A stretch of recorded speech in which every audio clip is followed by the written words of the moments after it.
கிறிஸ்துவுக்குள் மிகவும் பிரியமான சகோதர சகோதரிகளே, இயேசு கிறிஸ்துவின் நாமத்தினாலே உங்கள் யாவருக்கும் எனது அன்பின் நல்வாழ்த்துதலையும் வணக்கத்தையும் தெரிவித்துக் கொள்கிறேன். இன்றைய பகலின் குளிர்ச்சியான நாளின் தியான வசனம் யோவான் எழுதின சுவிசேஷம் 16ஆம் அதிகாரம் 6ஆம் வசனம். ஆனாலும் நான் இவைகளை உங்களுக்கு சொன்னது இயேசு சீசர்களிடம் பேசிக்கொண்டிருக்கிறார். நிறைந்திருக்கிறது. நான் போகிறேன், போன பின்பு சத்திய ஆவியானவராகிய தேற்றரவாளனை உங்களிடத்திற்கு நான் அனுப்ப முடியும் என்று இயேசு கூறுகிறார்.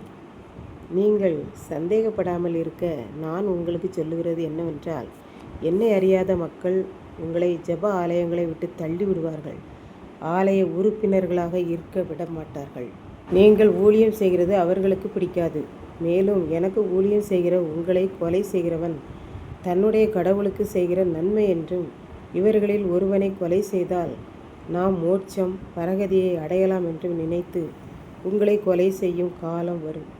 ஏனென்றால் அவர்கள் என்னையும் பிதாவாகிய தேவனையும் அறிய வேண்டிய பிரகாரம் அறியவில்லை என்றார்.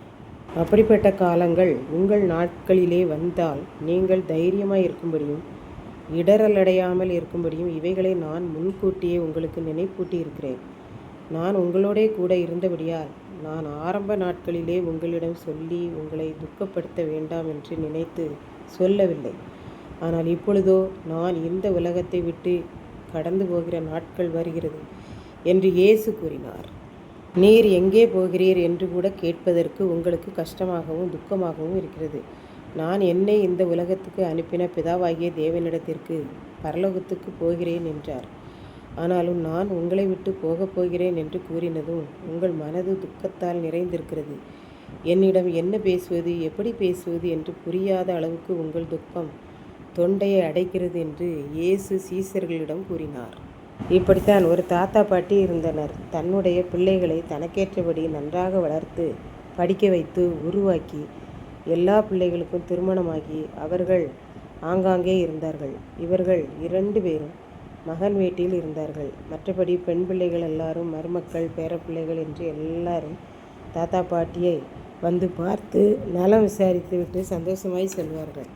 இப்பொழுது தாத்தா பாட்டிக்கு வயதாகிவிட்டது. சரீர அளவில் அநேக பலவீனங்கள் அவர்களை தாக்கியது. அப்பொழுது பிள்ளைகள் மருமக்கள் பேரப்பிள்ளைகள் எல்லாரும் தாத்தா பாட்டியை சூழ்ந்து இருக்கும்போது அவர்கள் சொன்னார்கள், உங்களை பெற்று வளர்த்தது எங்களுக்கு மிகவும் சந்தோஷம்.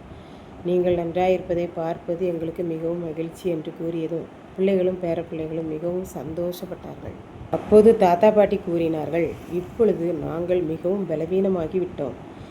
இன்னும் கொஞ்ச நாட்கள் தான் நாங்கள் இந்த உலகத்திலே இருப்போம். அதன் பின்பு நாங்கள் ஆண்டவர் அண்டை சென்று விடுவோம் என்றார்கள். பிள்ளைகள் மருமக்கள் எல்லாரும் மிகவும் துக்கப்பட்டார்கள். பேரப்பிள்ளைகள் துக்கத்தில் அழுதுவிட்டார்கள். அதற்கு அந்த தாத்தாவும் பாட்டியும் சொன்னார்கள், முன்னக்கூட்டியே நாங்கள் கூறியிருப்பதால் நீங்கள் உங்கள் மனதை தேற்றிக் கொள்வீர்கள் என்றுதான் நாங்கள் கூறுகிறோம்.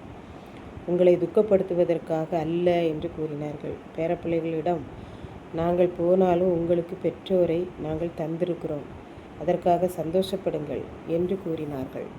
இதை கேட்டுக்கொண்டிருக்கும் எனக்கன்பானவர்களே, இன்றைக்கு நம் ஆண்டவரும் இதைத்தான் கூறுகிறார்.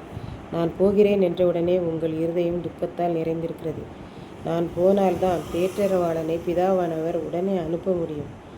இதை நீங்கள் துக்கப்படக்கூடாது என்பதற்காக நான் இந்த உண்மையை இப்போது கூறியிருக்கிறேன். ஆகவே துக்கப்படாதிருங்கள், நான் மறுபடியும் உங்களிடத்திற்கு வருவேன் என்றார்.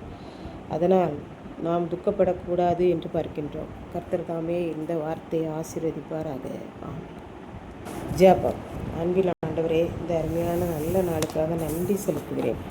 இப்பொழுதும் இந்த வார்த்தையை கேட்டுக்கொண்டிருக்கிற ஒவ்வொரு பிள்ளைகளும் நீர் உம்மை குறித்து துக்கப்படாதிருக்கவும், தங்களுடைய வாழ்க்கையில் உள்ள பிரச்சனைகளை குறித்து துக்கப்படாதிருக்கவும் அருள் புரியும். மீட்பர் இயேசு கிறிஸ்துவின் நாமத்திலே தாழ்மையோடு வேண்டிக் கொள்கிறேன் பிதாவே. ஆமென்.